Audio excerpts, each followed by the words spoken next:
and seriously question, like, because of age, does it mean I'm smarter, I know better, I cannot be advised? Especially I cannot be advised. Yeah. Like, I cannot be told, What do you know? What do you know? You can't tell me. I've seen life, yes, there's wisdom in growing older and experiences and all of that, but there's also new knowledge that you can always have access to through people who are seeing the world through different lenses. And also the other thing, these Gen Z did not just end up like here, like that. Literally, it is that older generation that did the foundation. Laid the foundation. Literally. Yeah.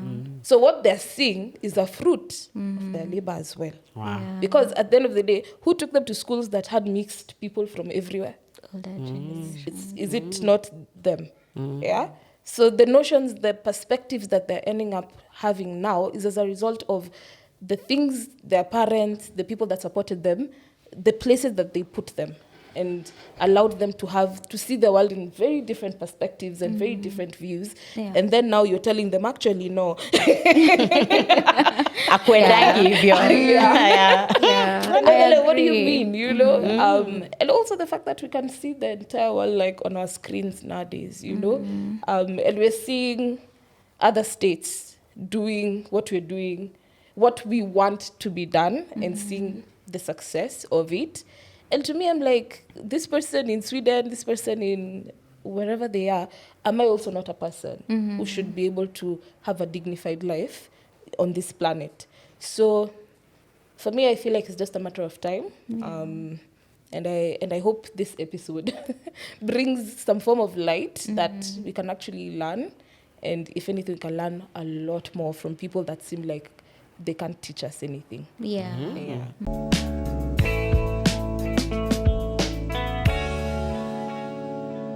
Hi everyone, welcome back to Tangawizi. I'm your host Caroline Momanyi, and I am happy to be here. I hope today I will be well hydrated, and we'll tell you why. But most importantly, I hope that today I will be able to, bring out my youthfulness.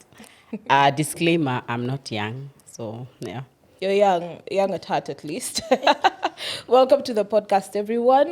We're so excited always when we're here, just creating more impactful content. We have our beautiful guest in studio with us. I'm just going to invite her to introduce herself, and she can tell us something nice about her. Yeah, thank you. My name is Alstair Wamaitha. I'm a therapist and wellness coach, but more importantly, I'm human. I exist, I guess, as a daughter, a sister, a friend. I enjoy just the human experience. So basking in the sun, breeze, community, talking to people. Yeah. Oh, Wow. awesome. Wow, you're giving me ideas. How do you introduce yourself? Yeah. I have been challenged right there. Wow. Yeah. I don't know. I just focus on the name. Yeah. I don't know. I never think of like letting people know the other layers of self. Yeah. Yeah. But don't ask me why I'm scared. I was going there. I saw it. I was like, no, maybe you should. Maybe you should. It's fine. I can answer. You can unpack it. Yeah. Maybe I just want them to treat me as human. Okay. Yeah. So So I can add that. Yeah. I can add I am human. Yeah. Okay. So hi guys. My name is Caroline. I'm human. Oh, nice. Anywho, most importantly, the topic of today is going to also help us to, some of us, reflect on our youthfulness, because we just want to have a conversation around, being just youth or being youth. What does being youth mean, across the generations? And I know we have been tackling the element of identity, but then we just want to unpack what is being youth, what experiences have shaped this youth, and also how have some experiences impacted the same youth, and whether there are strategies that we can, share here and there to enable them cope better or be able to just live in their wholesomeness as young people. So that's like the conversation that we want to talk about today. Sounds a mouthful. Yeah. Because being youth is a mouthful. Is it? I think it's the most, like, I feel like it's one segment of life, or like everybody just talks about Yeah. a lot. I mean, it's definitely hyped, and also the narratives that we have around being young, because we have this age thing, and we have been taught to be so scared of growing old, and all the opportunities in life are going to happen between you being a young person up until 35 years of age, and even just capping that being called a youth at 35 to me is actually very crazy. And the opportunities that are like locked out up until you'd even see it like if you're over 35, this opportunity is not for you. You're not a young person anymore. So I feel like those messagings kind of like make us feel like you have to do everything when you're young this time round. Like it's now or never. So I feel like that's why youth has a lot of urgency, because it always feels like time is running out at some point, and you're not going to be young and fly and fresh anymore, And especially for us women, I feel like the narrative about staying young, being young, is number one, overhyped. Yeah. Oh. you think so much. And it's unrealistic, because you're not going to be young forever. That's just the reality of the ground, like you're going to age and you might as well enjoy it. But being young as well, like for me, I also see it as an opportunity to do a lot of things, because also this is the time that you're most energetic. This is the time whereby maybe you're thinking even fresher, I don't know. Yeah, this is the time where you're not encumbered like by so many things. Yeah, so maybe, in your early 20s, maybe you don't have a family yet, you can explore the world, you can move around, someone will argue and say, you can do all these things after this youth age.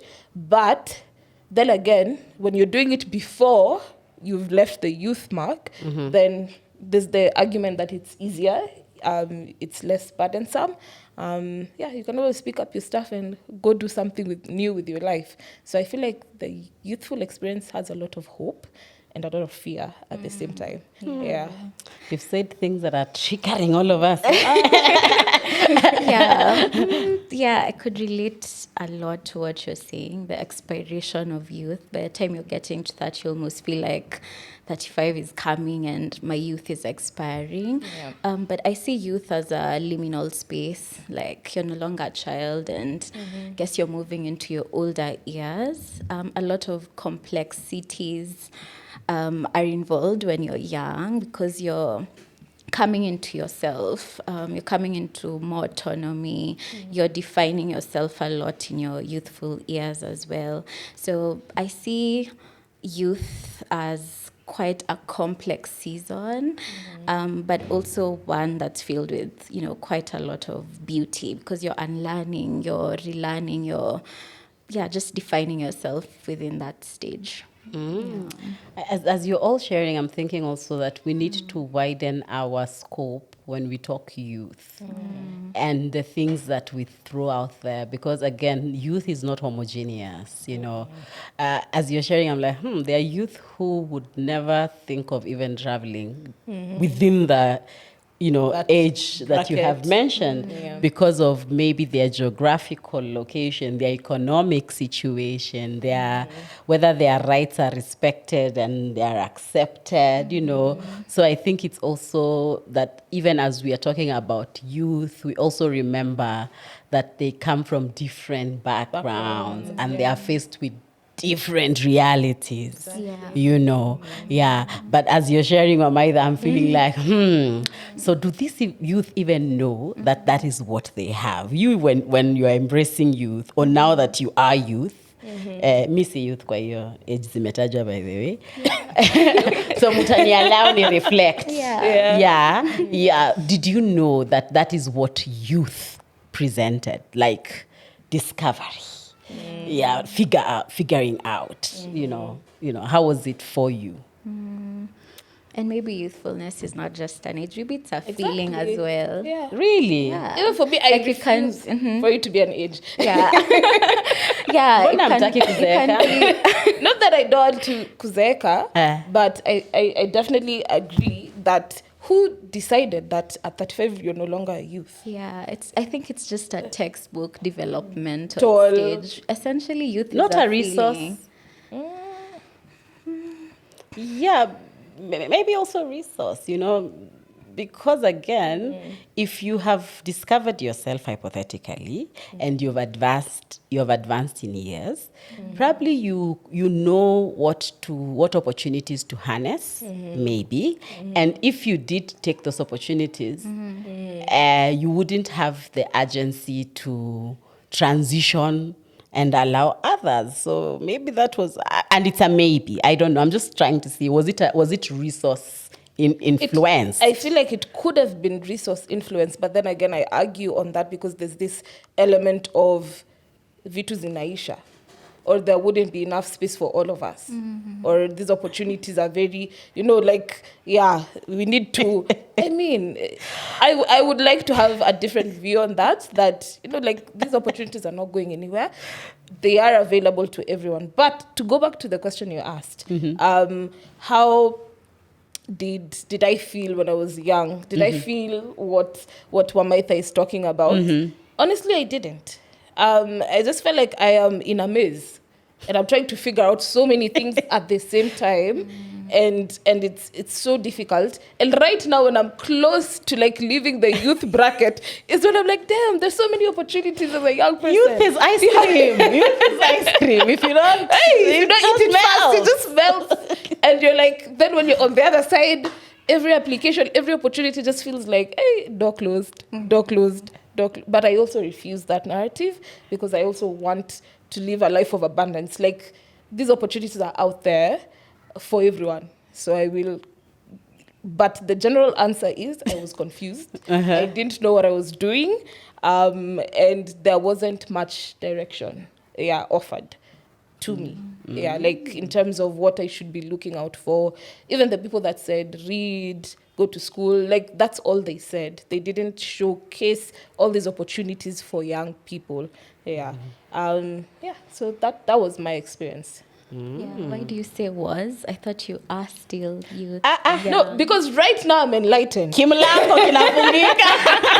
Right now. Okay. You don't need to tell me twice. Okay. Right now I'm enlightened. I am. My eyes are open for these opportunities, and that makes it easier to see them and spot them. But I'm still young, and I'm proud of my age. Tungekuja na ID kwa hii nini kitu. I'm proud. Yeah, no, don't close the door before you're past the mark. Exactly. Yeah. But I like something you said. We don't move through youth, I guess, saying I'm young, I'm youth. I feel like there's more witnessing of young people that creates more awareness for us that we are young, as opposed to us going through life thinking, oh, we are young. But just to answer your question, I feel like being young for me has been a stage of a lot of self-discovery, so a lot of questioning, a lot of observing the self, and also how other generations have existed or are existing, just to see how I could be better or do youth better, because I strongly believe in the concept of evolution. You need to be better than past generations or leverage from how they existed. I think we also are existing in such a unique time as youth. We've literally been born into social media, the first generation that's been born into social media, so we're feeling very connected, I guess, with one another. But then also, is it really connection? Because it's almost like an illusion of connection, because you could be so lonely and also feeling so connected. So there's a lot of, I guess, nuances in just navigating youthfulness now. So it's been a lot of questioning, a lot of introspection, but also trying to navigate even broader systems as well, like politics and social media and the workplace, and doing so as well with other people who lived their youth so differently from ourselves. So there's also the part where you're being witnessed and you want to take care of perceptions. It's it's when I said it was a mouthful, it really is, or it feels like it. It's like a full-time job right there. Yeah. I don't know. Yeah, go ahead. Yeah, and by Latit, you want to still make it, you still want to live out all your aspirations. So it's I feel like being youth has been very complex. Yeah. Maybe the most complex. I could go as far as saying the most complex it's been for other generations, in contrast to other generations. Yeah. Wow. I think, I mean, and I can't say I'm speaking on behalf of all the people that existed when I was experiencing youth. Yeah. But I think for me, others made me then experience youth. I found out I was youth through the lens of others. That's what I'm trying to say. Like, it didn't feel like it was a thing that I needed to. I was just going about life. Yeah. And then I figured a place and I'm being told, by the way, you're youth. And then your being youth is within this and that, of course. And then there is also other definitions of being youth again, beyond that one to another one. So I was just bumping into, okay. And, so being youth is important. So it was a realization that, I'm kind of sitting on something good. I must as well, take advantage of it or do something about it. But it didn't feel like me going like, wow, now I am youth. Yeah. So what is the next phase of my life? No, I'll be lying. And nothing figured out. Yeah. Actually, I feel like I am more figured out now when I have surpassed all the definitions of youth. Yeah. Is when I'm like, now I'm ready to make proper decisions that will inform how I go about the next phase of my life. Yeah. I think just from what you've shared is, for me, I find youth to be like it's very foundational, and it gives the illusion that this is when you need to make all the right choices because a lot is at stake. Yeah, so it kind of feels like you have to. So to me, that fear of, am I making the right decision? Am I making the right decision? Like even as you're introspecting and challenging things in your mind, may it be family, religion, how to live your life and all these things, you kind of feel a bit guilty because you're like, hey, this is not what I was taught. This is not what mom said. This is not what the preacher said. This is not, So, and then that freedom of it's okay to actually find your own direction and your own path. Yeah. And also the notion of time is running up. Like you can't restart at 50. Like if you make mistakes now, you don't get. Like you're doomed. Yes.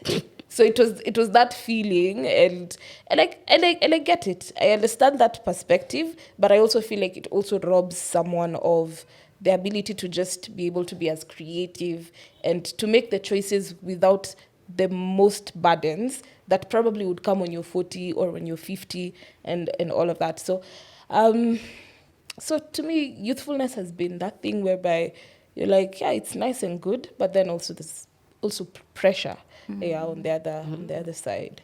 Feels like society puts pressure in the wrong time, because sounds like there should be values instilled, to all of us when we are much, much younger.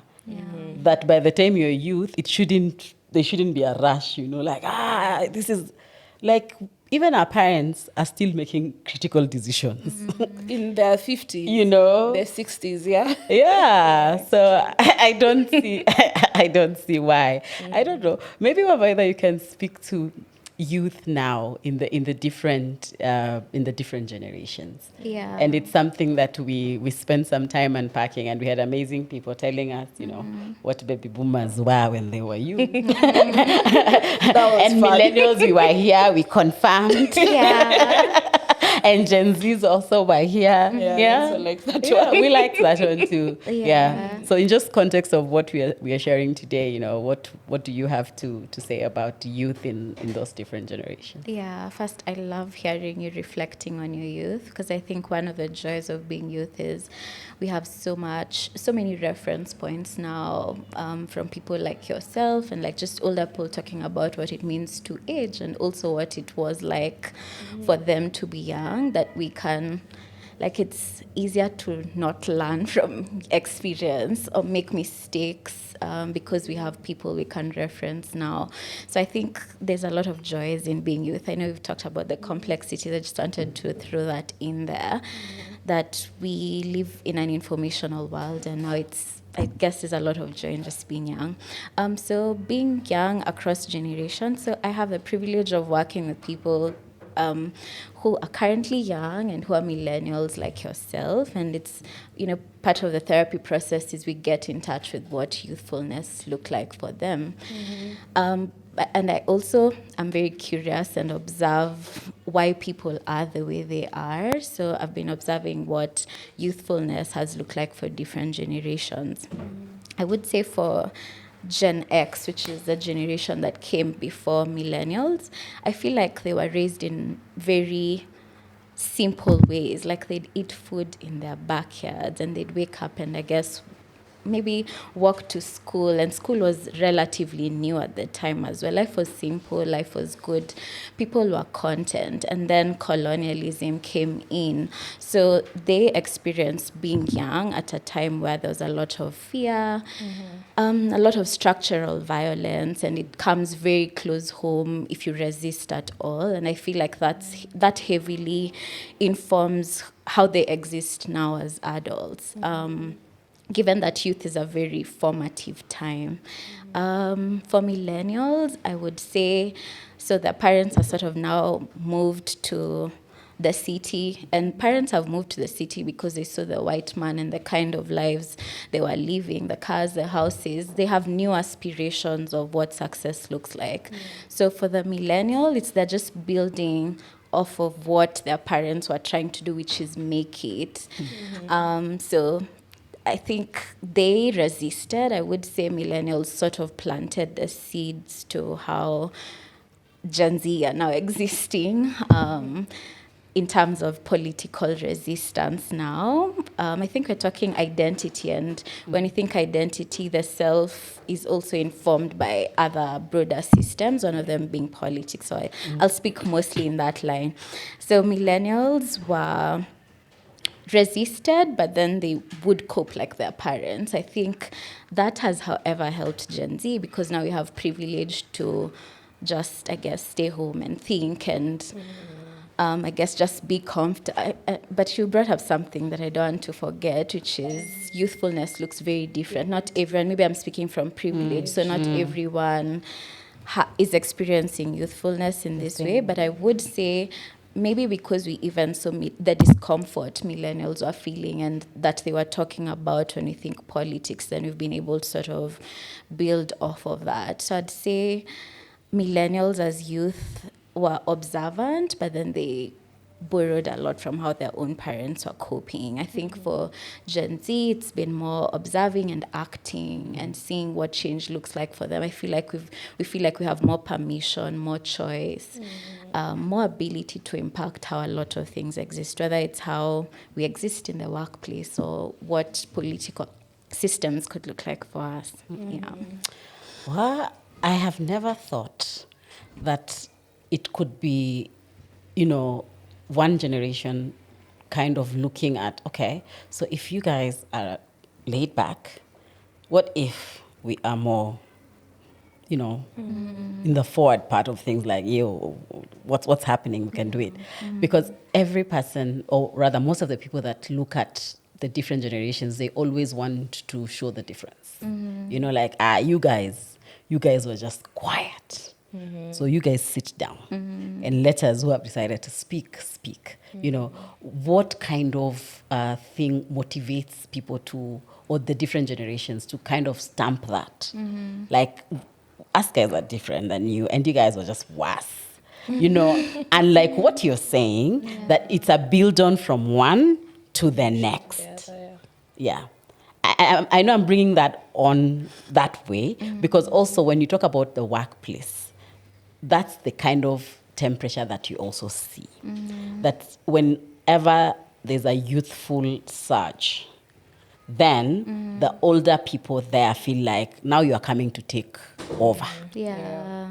And it's kind of the same because why does it have to feel like when the next generation is then showing up to the spaces that we are familiar with as the older, we are feeling like, they're going to take everything. There's going to be nothing left. You're not going to be relevant. Yeah. It's like we can't coexist or collaborate, partner? I don't know. I mean, it's interesting because I feel like it kind of borrows back to what we said about this idea that the older you get, it's like you're expiring. Yeah. I'm not a packet of milk on a shelf, you know. And because of that notion that we already like have, and that's why even sometimes as young people, you're like, when you enter a space, you feel like, I am the only one who's coming in with fresh ideas and fresh ways of looking at things, and you're not able perhaps to appreciate the people that have been there before, who've probably even thought about those fresh ideas. And the good bit for me, the one thing I really appreciate about the generations is that how I see it, that person has probably seen it back and forward. So probably they've gotten 360 view of it. So to me, it reminds me to keep quiet because I see it a certain way, but there's a different perspective that might actually come up. And then this feeling of it's a competition. Yeah, like as in it's not a competition because just as you've said, like the different generations resisted in the ways that they could. And depending on the environment that they existed in. And today, looking at all the tools that we have as a people and as a generation, we have so many tools in our hands that we can use to tell the stories we want to tell, to bring out the ideas we want to bring out, and also even to question publicly. Because I feel like all the Gen Xers, even some millennials, questioned privately. Yeah. Anonymously. You remember that box? Suggestion box. Like the question. Have you seen it in some places? The padlock is so rusted. You wonder even if it's ever open this thing, and I'm like, depending on the temperature of that time, they questioned the museum item. Sorry. Yeah. So to me, I'm just like, we're questioning publicly, we're questioning on Twitter, we're questioning on Facebook. Everyone has access to our thought process. Whatever is happening here is happening online.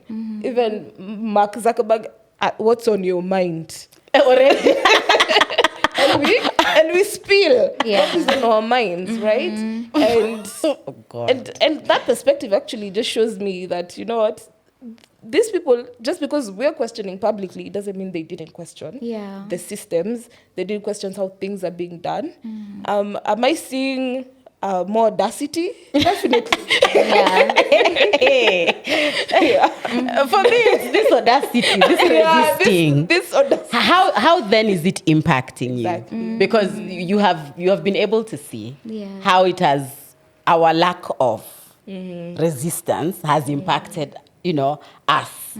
How has this audacity and how is it impacting the young people of today? Yeah, I think before I even answer how it's impacting us, I just want to answer the previous question. I think I like what you said on the wound is shared, or like the struggle is shared. It's just the response that's different. And I think that response ties back again to the previous question, which is what's influencing how different generations are showing up.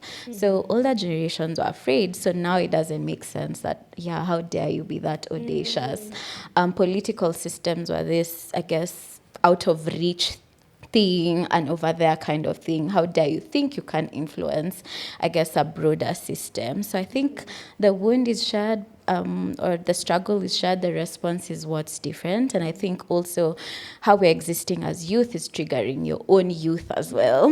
True story. Yeah, so I think it's more, I like what you said, that they have a back and forth, I guess, perspective, a 360 perspective. But at the same time, it's seeing how much of that is useful and also seeing how much of how we move through life is also, it's like, how can we collaborate as opposed to hyper focusing on the differences? Because if the wound and struggle is shared, then we can see how to merge all the ways we are existing, And ultimately, I think that's where even questions like, why can't the older generation see we are fighting for them? Imagine we don't see. You don't see that we're fighting for you too. But we can hear your struggles in the house, the quiet struggles. So I think the current generation is just more audacious, and that triggers previous generations a lot. How is it impacting us to to be audacious, to resist whatever else. I mean, that's it's not like that energy. They're like, yeah, I think our sense of self is definitely being affected because being an other doesn't always feel nice. Yeah, being witnessed, being criticized a lot, it doesn't always feel, because we are internalizing quite a lot of that. And I think what's happening now is you're trying to find balance and moving towards like tribalism, for example, just to sort of merge how you guys think and how we think. I feel like we're being killed for being audacious, which is sad. I'm laughing about it because humor is how I cope, but truly it's sad. We're being killed for being audacious.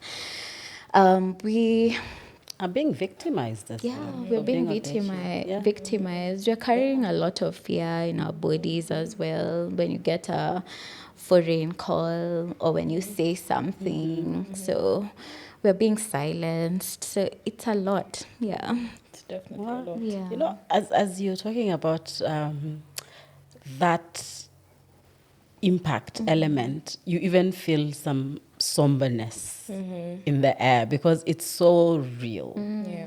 You know, it almost feels like there's a plague. Yeah. You know, and it's so shameless. Sometimes you'd hear even older people go like, okay, I don't want to be associated with these young people. They're creating a lot of trouble. Yeah. I'm like, how? Yeah. And this is out of even the political space. You'd even find this kind of conversation in a workplace. Yeah. So you're wondering, okay, are you not worried about the next generation of the workforce, you know, which you need to influence by being close to the young people, you know, sharing your experience so that the work is taken care of in future because society has to continue. But the impact is too much. Yeah. I like what you said about the next generation. So Gen Alpha going to be like times 100 of what Gen Z are. We haven't and seen we anything. think youth expires, but also old age expires, or like old people in the workplace. Like your time is also like maybe running out as well. And Gen Z will be the ones influencing what workplaces look like. And we're possibly going to model that to become more of what we want right now, which is more like work-life balance, etc. So Gen Alpha are definitely going to be, I guess, a lot worse or better depending on how you see youth existing. Please now. paint a picture. Please paint a picture of like a Gen Z manager and Gen Alpha. They said Gen Z don't even want to be managers. Oh, Did you see the article? Yeah. So Like, no. It's coming what would be the a lot structure of work and not enough pay for all that work. So how are you? No more hierarchies. I mean, I don't know. All right. Yeah, but okay. I think there's a lot of somberness, like you said, that's present when you think about existing in these times politically. Like even survivor's guilt, like you're in the streets with someone and the next time you're seeing them dead, or you can even rewind videos and see the person in your video when you're outside. So I think there's a lot of survivor's guilt. Violence on like one person's body is like violence on our bodies as well. Like the brain can't separate us and the people who've gone. It's that we were together. I think for us also, there's no us like an us that's separate from one another, because we're studying in education systems where there's a lot of cultural diversity as opposed to previous generations where I guess if you're born in Kisii, you went to a school in Kisii. So I think there's that grief of we're losing each other, and at any point it could be one of us. So there's a lot of survivor's guilt in how am I just moving forward with life and someone died, someone who is literally one of us. I think there's a lot of anger, maybe even rage, because every headline is really affecting how we are feeling. We are literally upset that we're not being heard, we're not being seen, and the people in leadership turn to their own coping strategies, which are also then influenced by the times they existed. You know, the current leadership is very millennial, so they inherited a lot of fear from the Moi regime, and they also inherited previous fear that their parents existed in because of colonialism, and now they're instilling that in this generation. So I think there's a lot of rage. We're piling on a lot of rage. I feel like we're indifferent, and there's a lot of indifference and apathy and helplessness right now that we are feeling because, the brutality is making us very scared to act. So we are left to our own devices. We are numb, we are frozen in our houses after a day of being out there in the street. So I think we're carrying many heavy feelings, and life is supposed to, I guess, move on. You're supposed to be at work or opening your business the next day. We're being demonized as well. So going back to the sense of self part, that we're being demonized for resisting. Wow. I don't know. How are you dealing with that shame of not being wanted? But then we will be enjoying the fruits. Yeah, you're smiling. Yeah, because it's okay.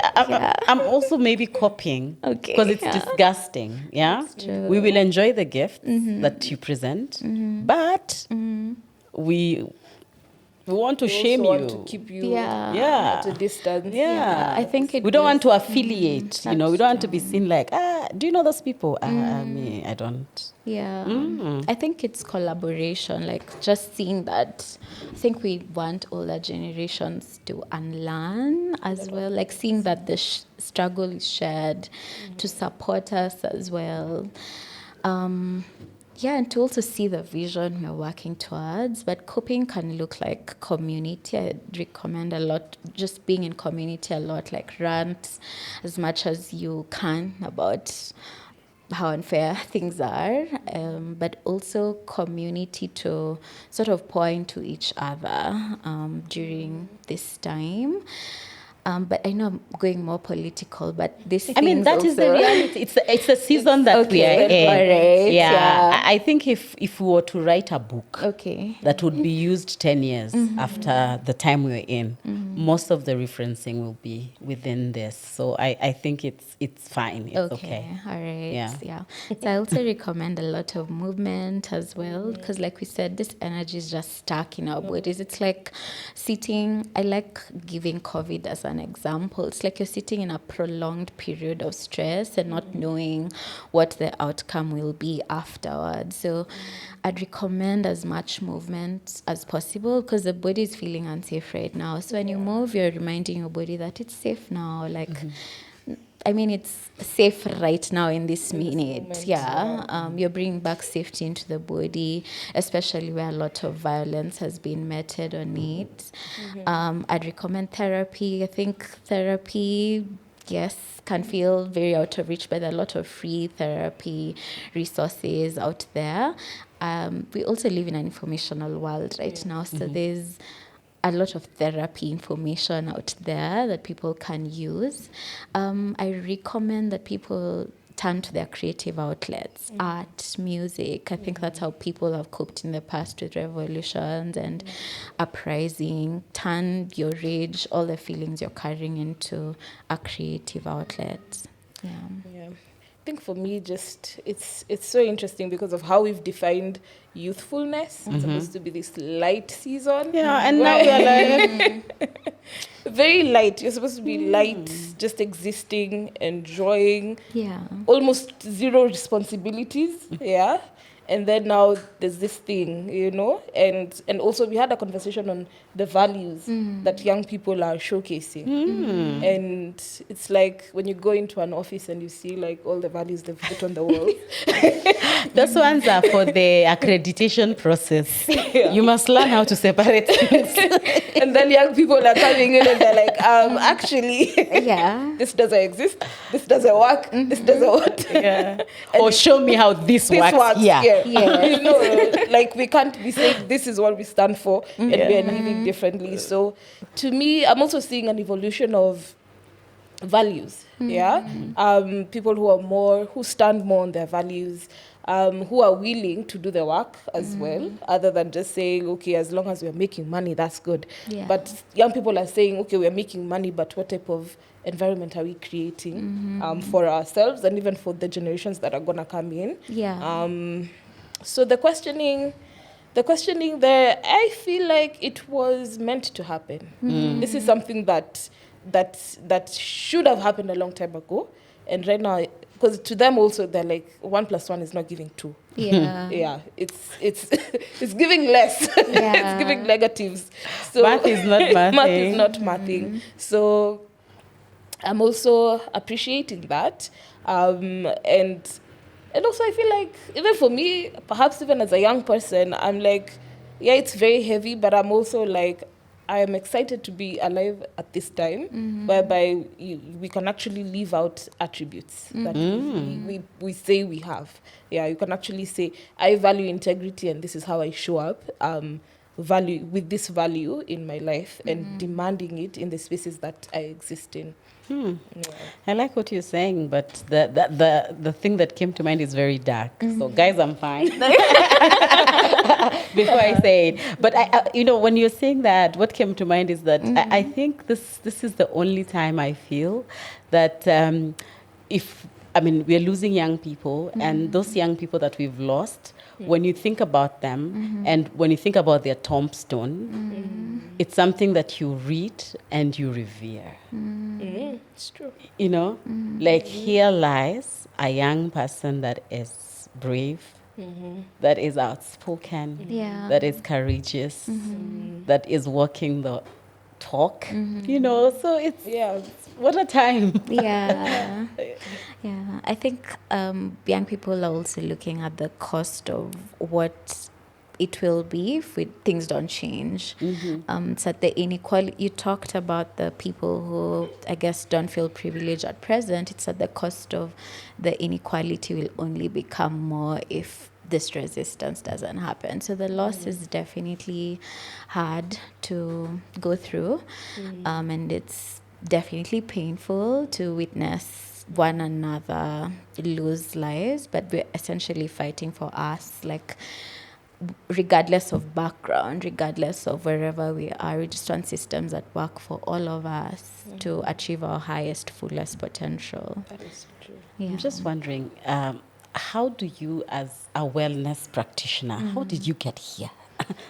To say that with the skills that I have, this is the best use of them. Okay. Yeah, and then also something also radical I saw was if your practice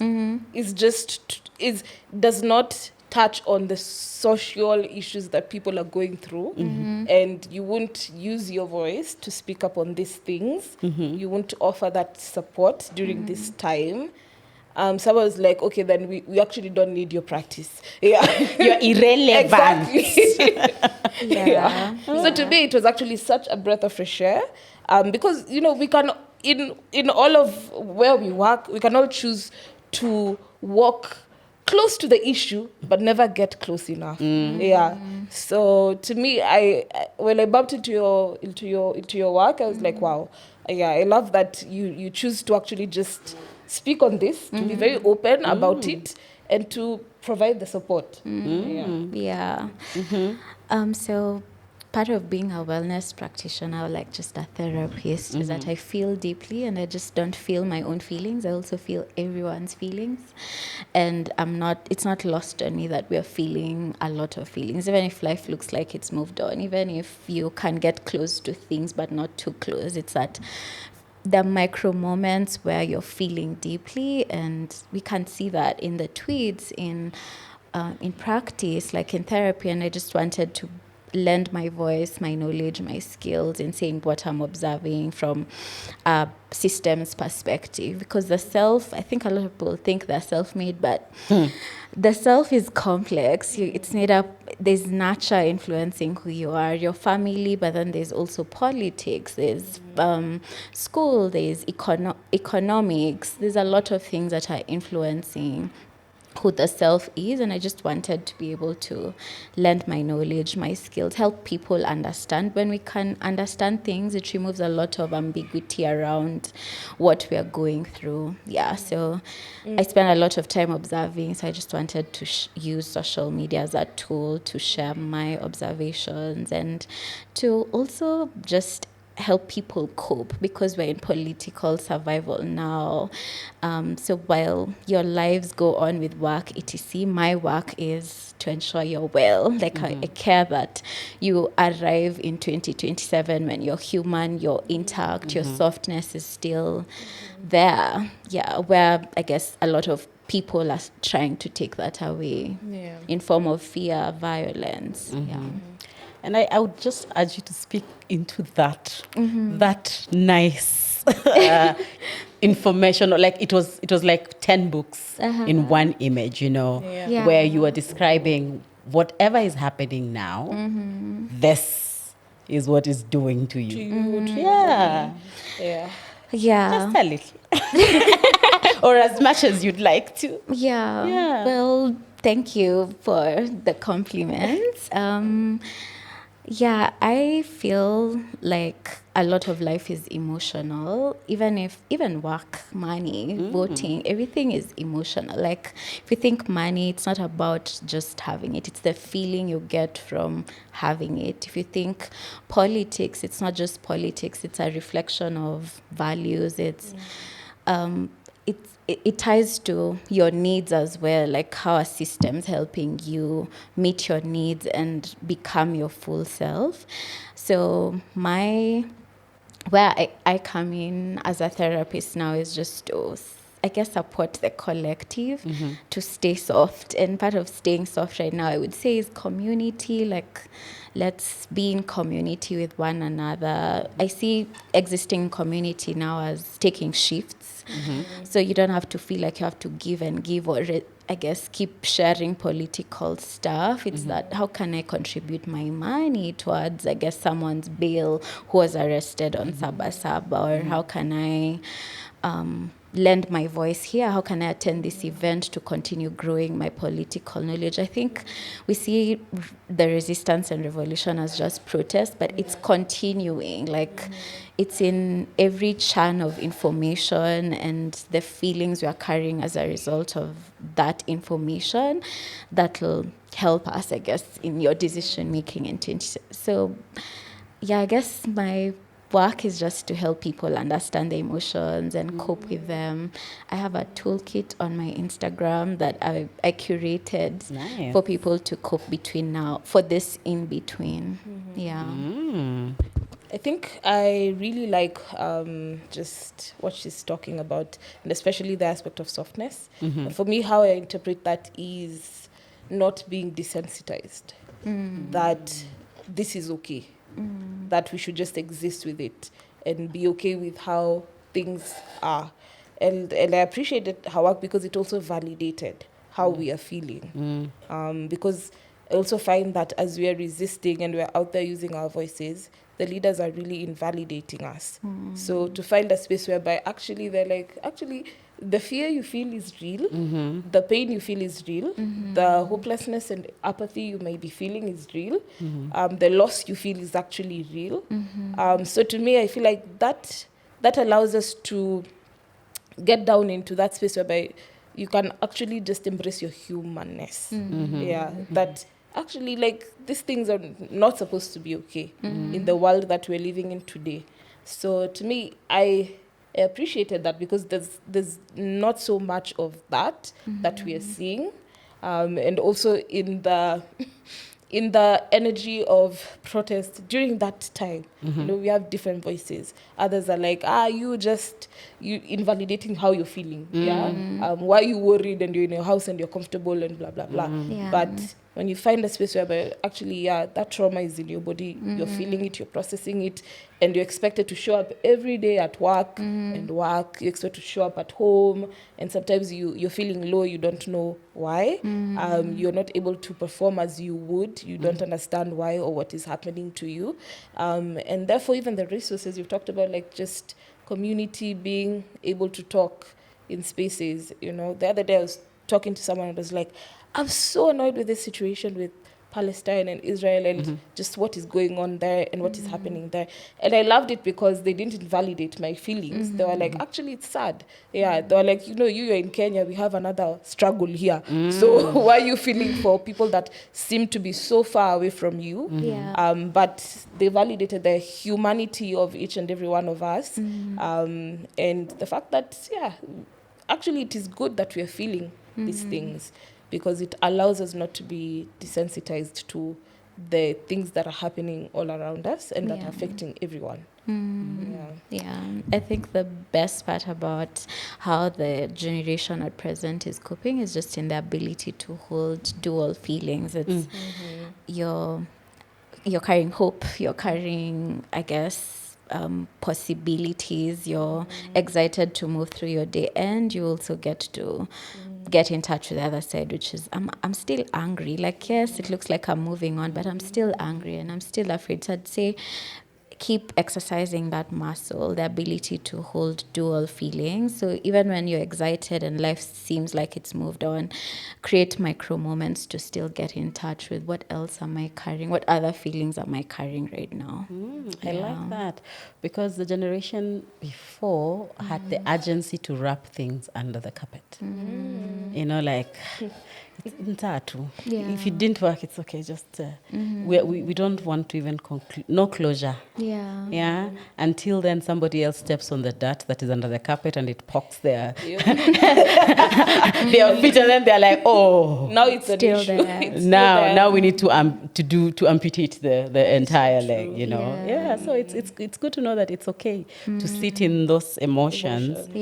And not to even lie to yourself that it's okay, but then don't just let, of course, your youth pass you by. By the anger, the resentment, the shame, the feeling of you're not wanted, you don't fit, because you're the only one who's seeing what everybody else is not seeing. So I'm loving this. I'm loving the youth of 2020. Well, I don't want to say. Maybe I should have said I'm celebrating the youth of now as we celebrate the Youth Month. It's the Youth Month this August as well. Like they're saying, let's pull up the carpet and let's sit in it. And realize it's not gonna destroy us. If anything, it just allows us to look deeply and begin to speak on, or having conversations that allow us to, unravel what really could be the issue, and we can actually fix this. I like what you say. Like the older generation, like we talked about nothing. Like they're not talking about it. It was a secret. A well-known secret to everyone. Everyone knows, but we cannot collectively sit and just, be able to hold space for one another and give room for healing to happen. So I think things are shifting for the better. I think we know this. I feel like even the leaders that are invalidating, they know. I don't think as they stand there and speak carelessly, because I find some to speak very carelessly, they don't know that things are shifting, and if they allow it, it will shift for the better. I think they know, it's just resisting because we are so used to the status quo for a very long time. Like, it's been like this for 50 years, so why do you think you guys can come and change it now? But at some point, things will just have to flip. We didn't find them this way. We're not gonna, I think in just being in light of the theme for this year's youth celebration, and I think it's harnessing more on partnerships. Are we able to partner, across generations? For the better. I have a question. Is there room? Is there room for us to partner? Question. Do you feel like other generations would be open to learning from, I guess, younger generations? Do you feel like you are open to learning from younger generations as a person, but also from your observations of other generations? Me as I am.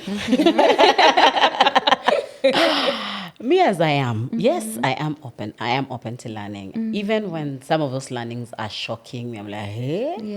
When the things, definitely. And you see, learning also is in layers. Even in the shock, you're learning, you're like, okay, so now we can look at that issue this other way, right?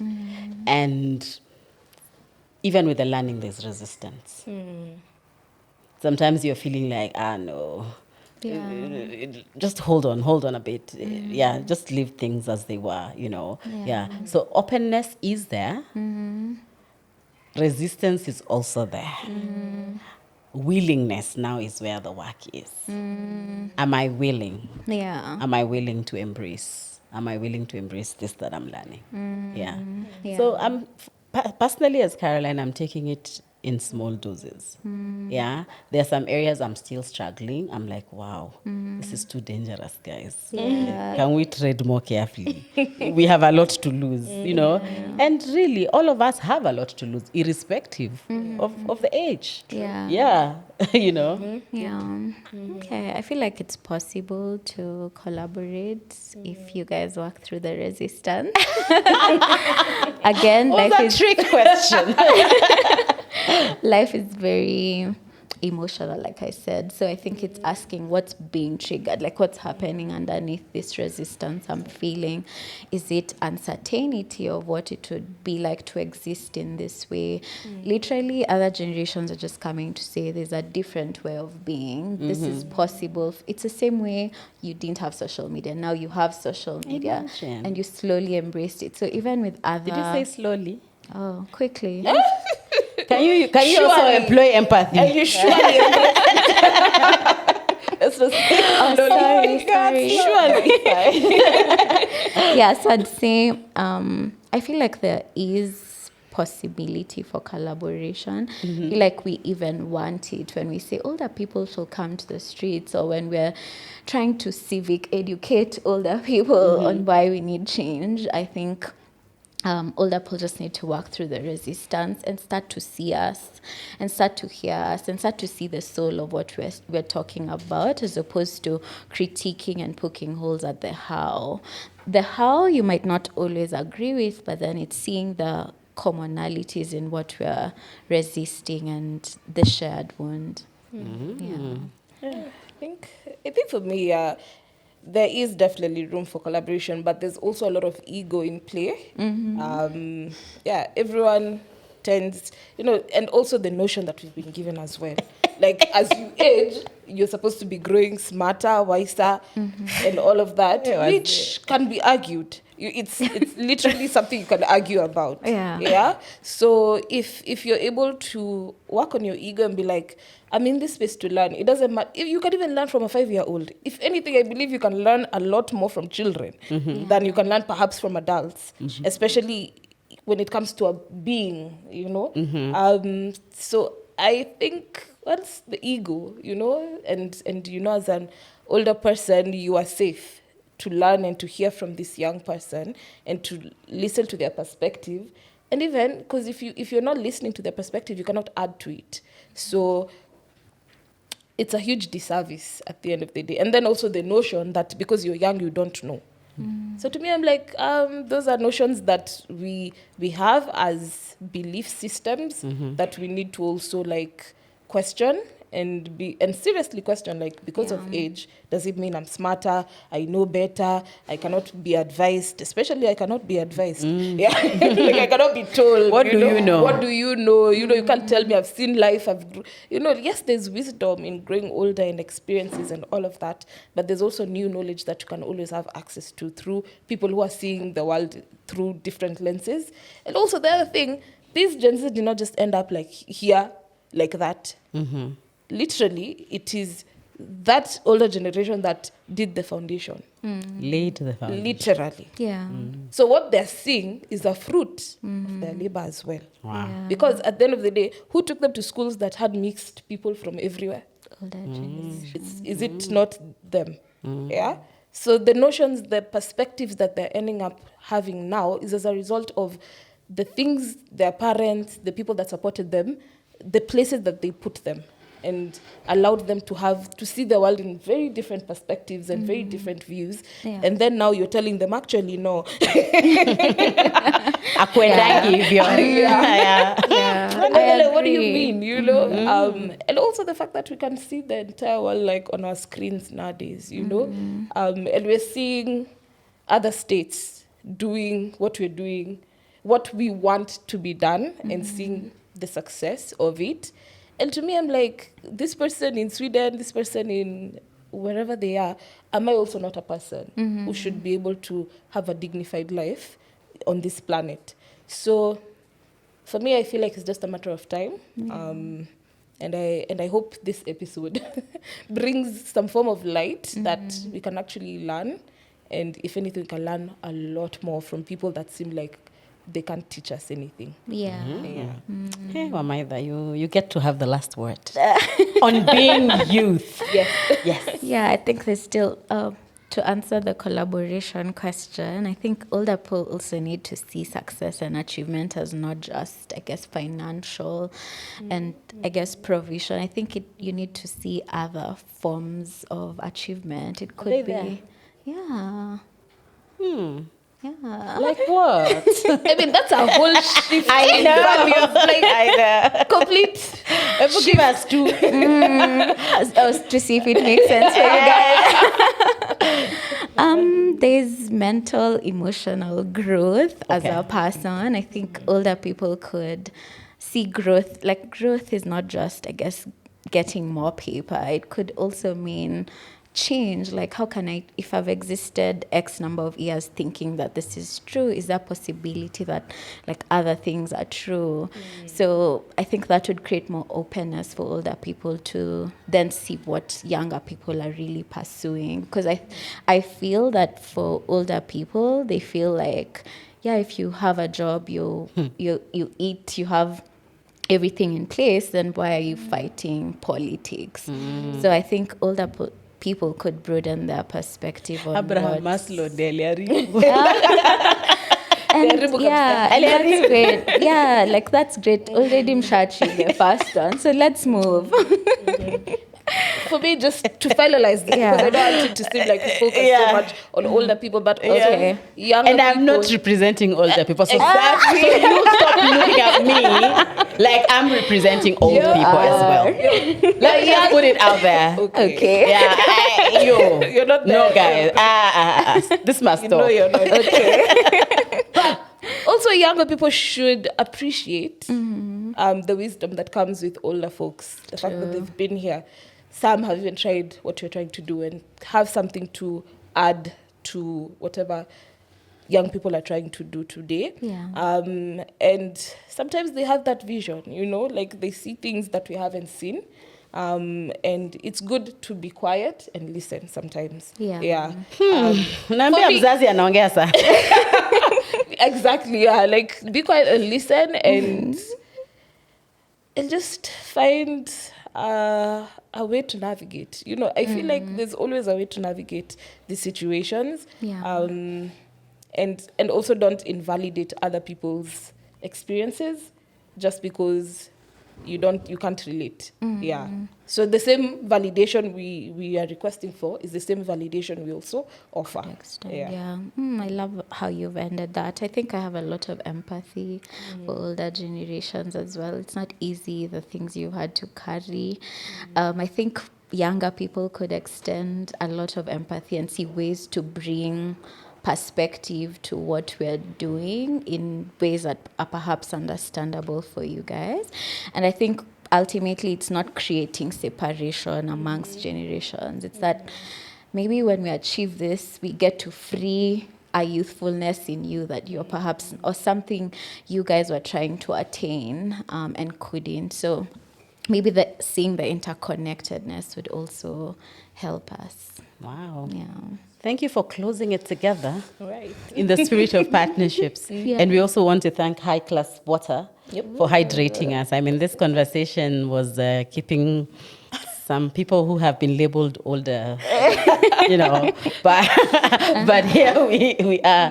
Thank you so much, Wamaitha, as well, for your time. Thank you for the for softness that you've brought to Tangawizi. Thank you for having me. Feeling so, She's so... Yeah, this was really, really It was good. such a good conversation. Yeah, and thank you for the resources as well that you're providing for young people and older people alike, because even older people can utilize them as well, right? To navigate this very uncertain times, for us, for all of us. Yeah. That has been our time. Good people from Tangawizi, happy International Youth Day. We are urging you to collaborate, partner as you advance all the things that you need to realize in your life as a young person and also as an ally to young people. From Tangawizi, that has been our time. Bye.